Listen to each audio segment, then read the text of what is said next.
Hello, everyone. Dwayna Boswell O'Shell here for our weekly Ask an Attorney segment on Facebook Live. I'm going to do things a little differently this week. I'm not going to talk about COVID. I think we've all heard enough about COVID, and it's time for us we all know what we need to be doing out there to be safe, and that, hospitals are filling up. So just be smart, and let's get on to what we're going to talk about. You can probably see it in the background. My husband just got home.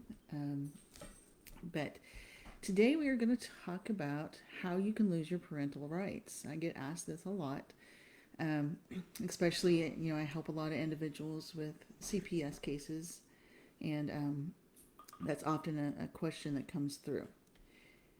So, in Texas, to have your rights involuntarily terminated, that means against your choice, you have to prove to the court by clear and convincing evidence certain factors. So, what does clear and convincing mean? Clear and convincing is the evidence that's produced by somebody during trial has to be highly and substantially more probable to be true than not. And the trier of fact must have a firm belief or conviction in its factualness. So, there's several, there's three standards really. There's your typical preponderance of the evidence, and that means you have just a little bit more tilting a scale to your side than to the other.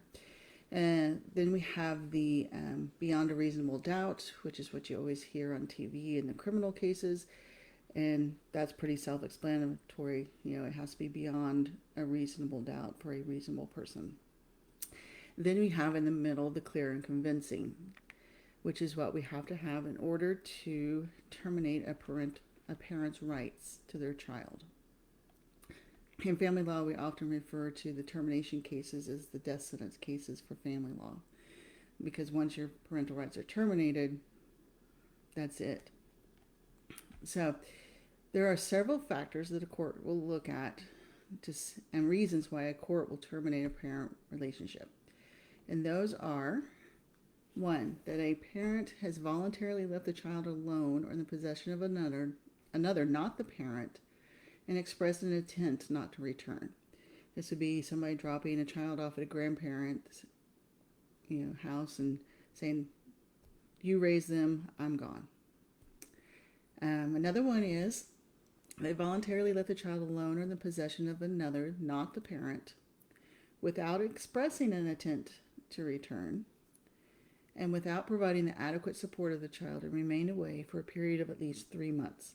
So 90 days, they don't say that they're coming back, they don't express any interest, and they haven't given any kind of support for the child while they're away for 3 months. And they voluntarily left the child alone or in the possession of another without providing adequate support of the child, and remained away for a period of at least 6 months.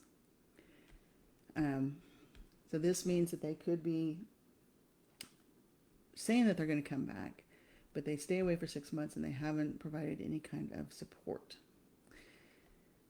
Another way is they knowingly placed or knowingly allowed the child to remain in conditions or surroundings which endanger the physical or emotional well-being of the child. Also, if they engaged in contact or knowingly placed the child with persons who engaged in conduct which endangers the physical or emotional well-being of the child. Another way is they failed to support the child in accordance with the parent's ability during a period of 1 year, ending within 6 months of the date of the filing a petition for termination. So if you've not been paying child support for at least a year, you're in danger of your parental rights being terminated. Another way is a parent abandoned the child without identifying the child or furnishing means of identification, and the child's identity cannot be ascertained by the exercise of reasonable diligence. They kind of put these in for the baby, what we call the baby Moses laws, so that somebody could drop the child off with a safety officer, and this gives the way that those rights can be terminated so that the child can be placed and adopted. Another way is that they voluntarily and with knowledge of the pregnancy abandon the mother of the child beginning at the time during her pregnancy with the child and continuing through the birth. They failed to provide adequate support or medical care for the mother during the period of abandonment before the birth of the child and remained apart from the child or failed to support the child since the birth. Another way is, now we're going to move into, if we're dealing with a CPS case, there's a court order ordering you to do certain things and you just refuse to do that. That can be a reason for termination. You can also be terminated if you are a major cause for the failure of the child to be enrolled in school as required by the Education Code. So if you're in a proper homeschooling program, that's not going to put you in danger of a termination. It's only when the child is not being educated. The child's or been the major cause of the child's absence from the child's home without the consent of the parents or guardians for a substantial length of time without the intent to return. There is a voluntary way for your rights to be terminated, which is the irrevocable affidavit of relinquishment of your parental rights. And that's a lot of times what we have in our adoption cases. Another way for you to be terminated, or your parental rights to be terminated, is if you've been convicted or placed on community supervision, including deferred adjudication community service, for being criminally responsible for the death or serious injury of a child under certain sections of the Penal Code. And that can apply if it was another state or Texas, it doesn't matter. And those codes, or the Penal Code sections, are murder, capital murder, manslaughter, indecency with a child, assault, sexual assault, aggravated sexual assault, injury to a child, elderly individual, or disabled individual, abandoning or endangering a child, prohibited sexual conduct, sexual performance by a child, possession or promotion of child pornography, continuous sexual abuse of young child or children, trafficking of persons, and compelling prostitution. If you've been convicted of any of those, received deferred adjudication with community supervision, that can be a reason for your parental rights to be terminated. Another reason is if you've had your parental relationship terminated with respect to another child based on the finding the parent's conduct was in violation of the putting the child in a dangerous situation or allowing the child to remain in a dangerous situation, then your rights can be terminated to subsequent children as well. If you've constructively abandoned the child who's been the permanent or temporary managing conservatorship of CPS. So CPS is taking custody of your child and you basically make no efforts to do your services, visit that child, maintain a relationship with that child, then that can be a reason for the department to terminate your rights. If you fail to comply with a court order that specifically established actions that were necessary for you to be able to get your child back, typically in CPS cases you have 12 months. It can go up to 18 months, and right now they've extended all those deadlines and they're kind of on hold because of COVID.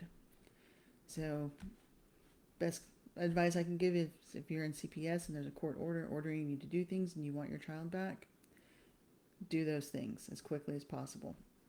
And you will get your child returned to you.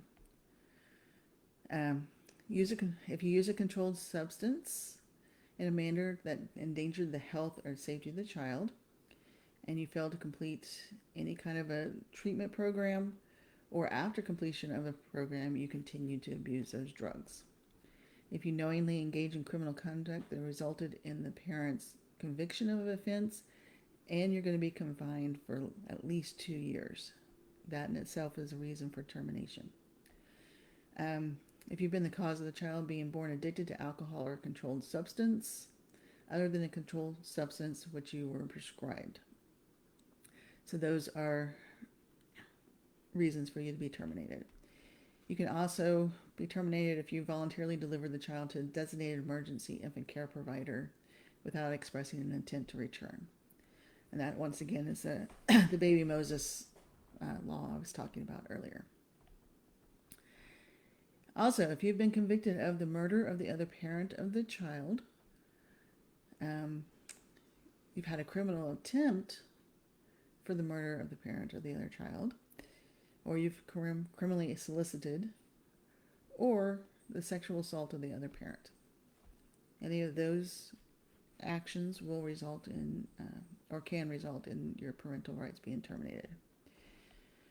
And it can also be if you've been placed on community supervision, including deferred adjudication or probation, for being criminally responsible for the sexual assault of the other parent of the child.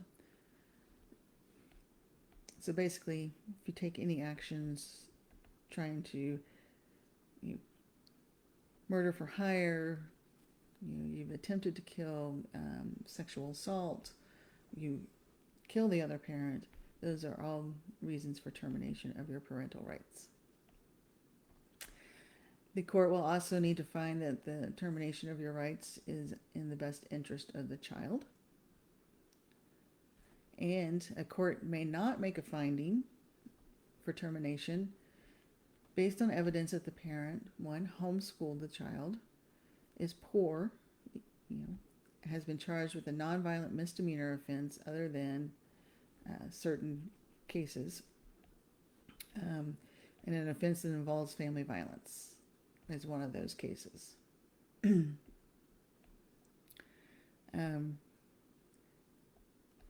You also can't be terminated just for because you provided or administered low THC cannabis to the child for whom the low THC cannabis was prescribed, or declined to get immunizations for the child, if there's a good reason for those, which includes religious beliefs. So that's kind of a fast list of reasons why your parental rights can be terminated. Obviously, these are all very serious cases, and the courts take them very seriously, and they will make sure that you have every opportunity to present your evidence to show why your parental rights wouldn't be terminated. So next week, we're going to talk about adoptions and some things that you need to think about and do in order to get adoptions. And obviously, the first part of that is termination of parental rights where needed. So thank you guys for joining me, and hopefully this stormy weather clears up here and we have a great weekend, and everybody stay safe and healthy, and I will talk to you next week. Enjoy your weekend, everyone. And once again, if anybody needs or has further questions, you can reach me on my email, which is Duana, DUANA, at boswelltexaslaw.com. And I look forward to hearing from everyone. Bye for now.